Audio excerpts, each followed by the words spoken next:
According to a recent Stanford research report, human beings go through two periods of rapid aging. And the second one of those is when we're 60 years old. So, in today's video, I want to share with you 11 health hacks to keep us as healthy as possible once we hit 60 and beyond. And the first one is just investing in quality sleep. And what I mean by investing is just having the discipline to go to bed early, to allow yourself to get a full 7 to 9 hours of sleep because it has so many health benefits for us. There's a great book if you're interested in this topic. It's called Why We Sleep, and I think you'll find it super interesting. It's written by Matthew Walker. The second one is making sure that we're visiting our doctor at least once a year and getting as close to a physical annual as we can every year. It turns out that 1 in 5 Americans do not go to their doctor at least once a year. And, we're just asking for trouble if we do that. We want our doctor to be our ally and to know what's going on in our life. So that's the second one. The third one is just working to maintain our muscle mass. I believe it's every year we lose 2 to 4% of our muscle mass once we reach age 55 or 60. And we have to actively tell our body, hey, we still need this muscle mass. And the way we do that is by working out, by going to the gym and lifting heavy things. This isn't medical advice. I'm not a physician. None of what I'm sharing is either medical or financial advice. I don't know your situation, just things to put on your radar screen. So that's the next one. Related to this, number 9 that's coming later is my personal favorite one on this list. Okay, number 4 is nutrition. We know this. We have to invest in eating in as healthy of a way as possible. And it's not just eating in that way, but it's also taking the time to grocery shop, taking the time to cook. As we get older, as the kids get out of the house, there's less need to cook every day. It's super easy to just stop and get fast food or go out to eat more. But frankly, no food is going to be as healthy as the food that you and I prepare for ourselves at home. And so I urge you to spend the time and the effort to not just go to the gym, as we talked in the previous point, but also to spend the time sourcing good quality food and taking the time to cook it and to eat it. Related to that is hydration. Most of us do not drink nearly enough water. And it's super important that we drink enough water because it's how our body works. Now, can our body function with less water? Yeah, it probably can. And one of the signs of proper hydration is just the color of our urine, if I can just be direct. It's supposed to be pretty clear. So if that's not the case for you, we probably need to drink more water. The signs of how much water that we're supposed to drink is all over the board, but for most of us, the answer to that question is more. How much water should you drink? The answer is more. Okay.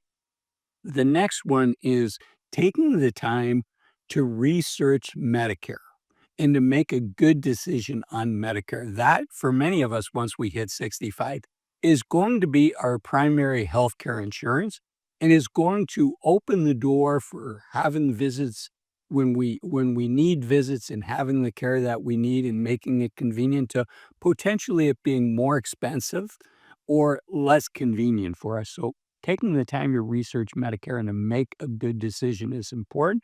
And that's why I'm proud to partner on today's video with Chapter. Chapter is a Medicare advisor that's free for people like you and I to use, and they have access to all of the plans nationwide and can find out your situation, hear what you're looking for, and give you advice based on your particular situation. And as this video comes out, the open enrollment period is either open or is about to open. This year, it's October 15th to December 7th.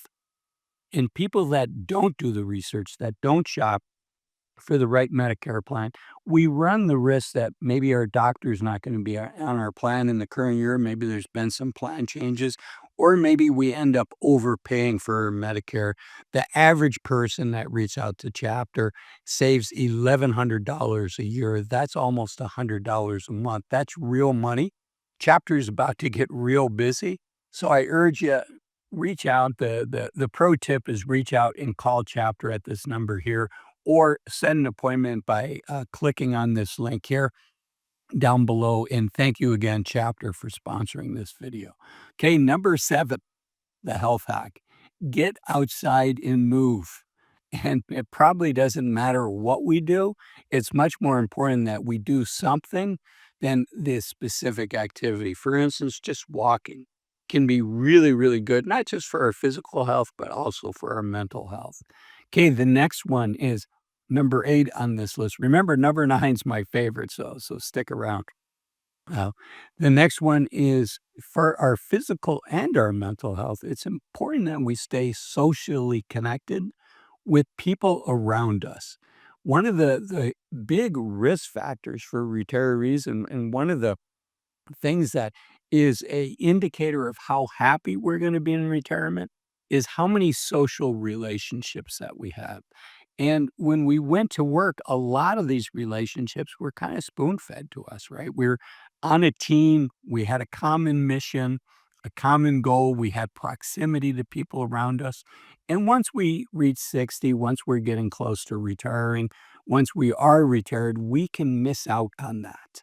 And so it's important that we do what we can to stay connected and to constantly invest our time to make new friends. Okay. Number 9, my favorite, and this is the thing that I found that keeps me feeling like feeling like I'm not 60 years old already, even though I am. And for me, that's yoga. That's doing yoga.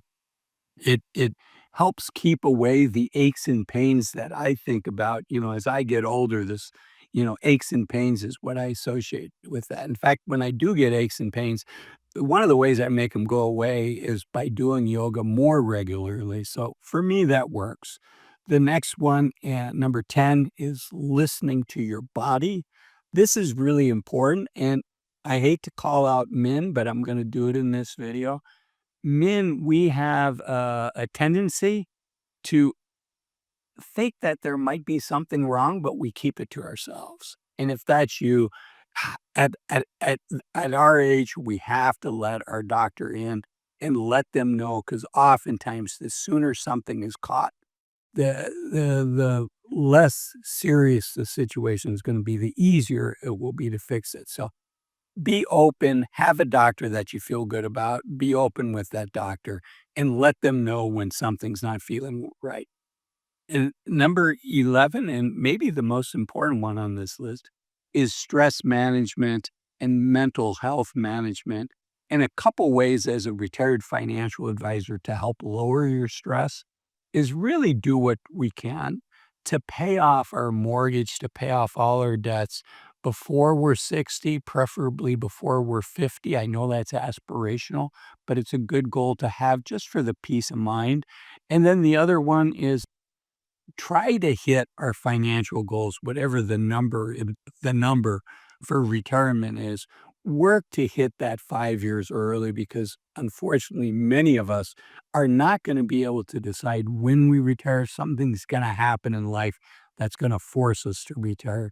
So, so hit that number early if you can. Have a plan, not just for while you're saving, but also for while when you're in retirement, so that you're actually spending the money that you've worked so hard to save. The gold standard for coming up with a plan is to work with a financial advisor. If you'd rather do it yourself, the software that I like is called Bolden. It used to be called New Retirement. There's a link showing up down below.